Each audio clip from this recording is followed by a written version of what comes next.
Hello, YouTube. I'm Vince White. I'm an employment attorney, and we're going to answer a somewhat employment-related question today, but it's going to require some guest expertise. So we start with the question.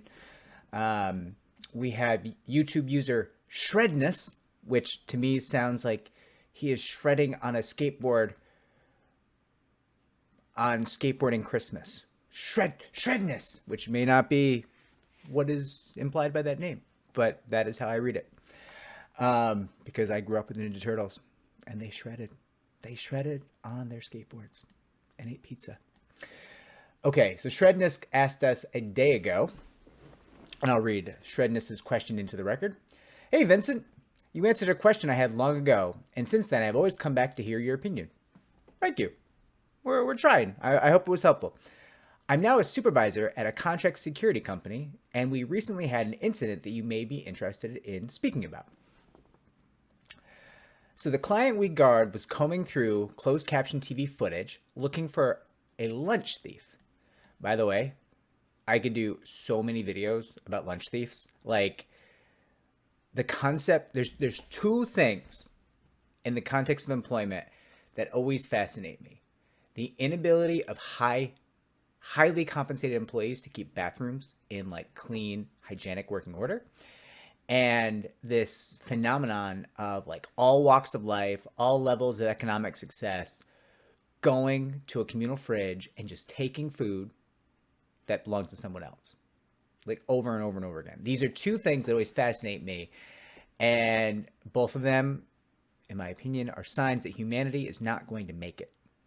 It's not like even our best and brightest, even our most highly compensated, wealthiest, most capable, biggest, richest, most famous, whatever, can't keep a bathroom clean in a professional setting, can't stop stealing other people's lunches just because, no matter the fact that they could just literally have an assistant go out and get any food they want. They wouldn't even notice the expense. They could get the most amazing ribeye delivered with truffle oil on the mashed potatoes, creamed spinach, everything, every day, without ever even noticing the expenditure in their bank account. But no. They want someone else's lunch. And that's a key flaw in humanity. But I digress. So, company's they're combing through the closed caption video camera footage for a lunch thief, and they think it's one of Shredness's guards. It wasn't. What they found was actually far worse. They found Shredness's third shift guard dressed up in full military kit, practicing close quarters combat training in the office space at night with a loaded firearm. Mind you, we are unarmed guards, and none of us are licensed to carry while on duty. The guard spent 2 years in the Air Force and should have known better. My boss fired him right after opening the video. My question is, could this person face criminal charges if the company or the client wanted to press charges? So, that is a wild story. And really ventures into the realm of criminal law. And I want to be upfront here. I'm an employment attorney. If I need a criminal attorney, I hire one. It's always the same one. His name is Michael Lambert. He is a very humble fella. He's going to introduce himself in a moment as your neighborhood criminal attorney. That is not, in fact, what he is. Michael represented El Chapo.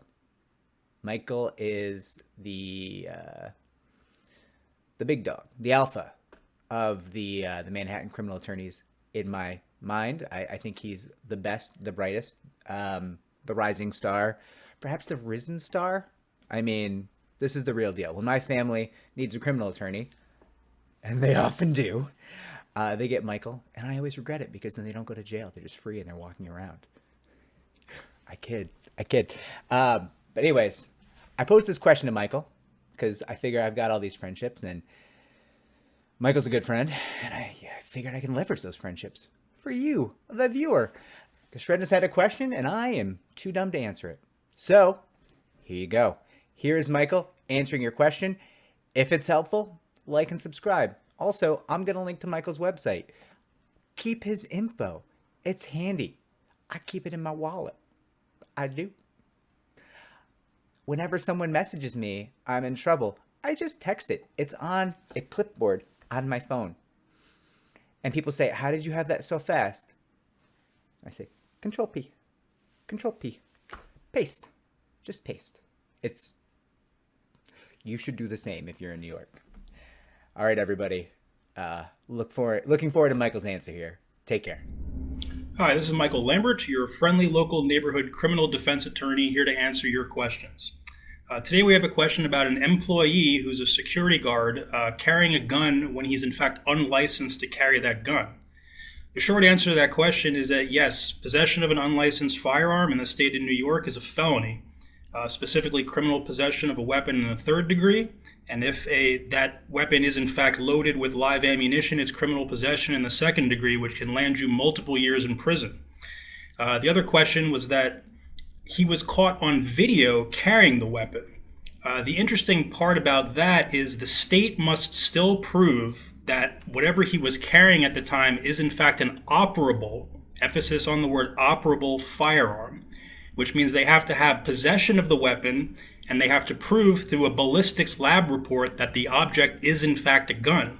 So even if it looks like a gun, acts like a gun, and quacks like a gun, it may not in fact be a gun and the state might not be able to prove it. Thank you for your time, and remember, don't talk to the cops, talk to me instead.